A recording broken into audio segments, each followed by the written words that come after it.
আসসালামু আলাইকুম দর্শক, আজকে আমি নতুন একটি ব্লগে আপনাদেরকে স্বাগত জানাচ্ছি। আমি জুনায়েদ আহমেদ খান। আমরা পবিত্র ঈদ উল ফিতর উদযাপনের জন্য আমরা গ্রামের বাড়িতে চলে এসেছি। গ্রামের বাড়িতে চলে আসার পরে ঈদের দিন সকালে আমি এবং আমার চাচাতো ভাই, আমার কাজিন হচ্ছে রিফাত খান, তাকে নিয়ে আমি ঈদগার মাঠে রওনা দিলাম। ঈদগার মাঠে ঈদের সালাত আদায় করার জন্যে রওনা দিচ্ছি।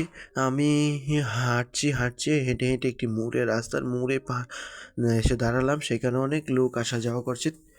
দুটি রাস্তা থেকে একটি রাস্তায় যাচ্ছে ঈদগার মাঠে।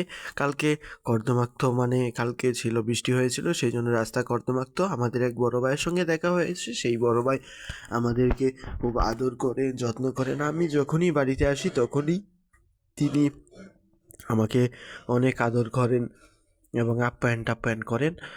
আচ্ছা, তারপরে আমরা ঈদগার মাঠে আবার রওনা দিলাম তার সঙ্গেই।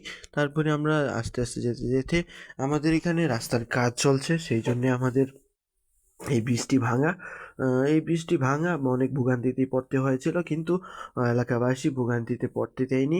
তারা এই ব্রিজের সাইডে যেন একটি ছোট ব্রিজ তৈরি করেছেন। সেই বৃষ্টি যে মানুষের এত উপকারে আসবে, মানে অনির্দিষ্টকালের জন্য বৃষ্টি। অনির্দিষ্টকাল বলতে যে কোনো সময় ভাঙ্গা হয়ে যেতে পারে এই বৃষ্টি, যে কোনো সময় থাকতেও পারে, নাও থাকতে পারে এই ছোট বৃষ্টি। এই ছোট বৃষ্টি মানুষের জন্য দুর্ভোগ না হয়, সেই জন্য এই ছোট বৃষ্টি তৈরি করা হয়েছে। আমি এই ছোট ব্রিজের উপর দিয়ে প্রবেশ করলাম রাস্তার মাঝখানে। এখন আপনারা দেখছেন আরও আমার পিছনে এবং সামনে আরও লোক ঈদগার মাঠে যাওয়ার জন্য রওনা দিয়েছে। এটি হচ্ছে আমরা যেতে যেতে মাঠের কাছাকাছি যেতে যেতে একটি ছোট মুসল্লিকে সাথে দেখা পেলাম।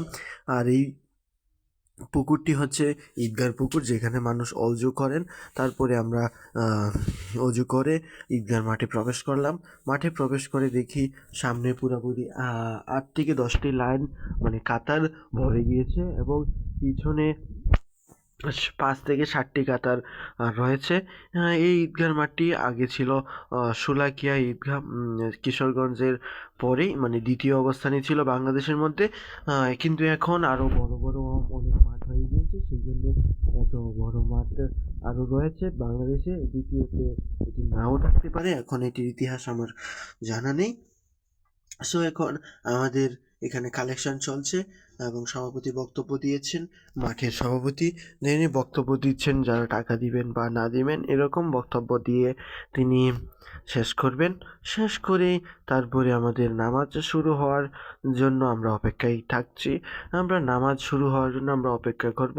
আমরা তাদের কথাবার্তা শুনে এখন নামাজ শুরু হয়ে যাবে। এখন সবাই আস্তে আস্তে দাঁড়াচ্ছেন। সেই দাঁড়ানোর সময় নামাজ শুরু হবে। নামাজ শুরু হলে তারপরে খুতবা হবে। নামাজ শুরু হচ্ছে এখন, আপনারা দেখছেন। নামাজ শেষ এবং এখন খুতবা খুতবা মুবারক, মানে খুতবা যেটাকে বলা হয় সেটা খুতবা। খুতবা হচ্ছে মাঠে খুতবা পড়ছেন ইমাম সাহেব, এবং খুতবা আমাদের মানুষ, মানে আমাদের মুসল্লিরা যারা রয়েছেন তারা মনোযোগ দিয়ে শ্রবণ করছেন খুতবা শ্রবণ করা অত্যন্তই সওয়াবের কাজ। খুতবা শ্রবণ করতেই হয়। তারপরে খুতবা শেষ করে, দোয়া শেষ করে আমরা মাঠ থেকে বিদায় নেওয়ার উদ্দেশ্যে আমরা উঠে পড়লাম। উঠে আমরা আস্তে আস্তে বিদায় নেব। এই বিদায় নেওয়ার পরে আমি মাঠ থেকে বাহির হবার পর আমার এক আর্মি ভাই, আমার মামাতো ভাই, তার সঙ্গে দেখা হলো, এবং আমার মামার ফ্যামিলি তারাও এই ঈদগার মাঠে নামাজ পড়েন, তাদের সঙ্গে আমার দেখা হয়ে গেল। তারপরে আমরা ঈদগার মাঠ থেকে বাহির হওয়ার সময় দেখতে পেলাম আমার এক স্কুলের এক ছোট ভাই, আল মুহাইমিন সামি, তার সঙ্গে আমার দেখা হয়ে গেল। তার বাড়ি আমার বাড়ির কাছে, আমরা একই স্কুলে পড়ি। সে আমার অত্যন্ত কাছের ছোট ভাই। তারপরে আমরা আস্তে আস্তে বাহির হতে শুরু করলাম। আপনারা দেখছেন ঈদগার মাঠে তিনটি রাস্তা রয়েছে, গেট রয়েছে। সেই 3টি গেট দিয়ে মানুষ বের হয়ে যাবেন। আমরা অপেক্ষা করছি, মানুষ বের হয়ে যাবে। তারপরে আমরা আমার নানার কবর জিয়ারত করব। জিয়ারত করে আমরাও বাড়ির উদ্দেশ্যে রওনা দিব। সেই জন্য আমরা কবর জিয়ারত করে আমরা বাড়ির উদ্দেশ্যে রওনা দিই।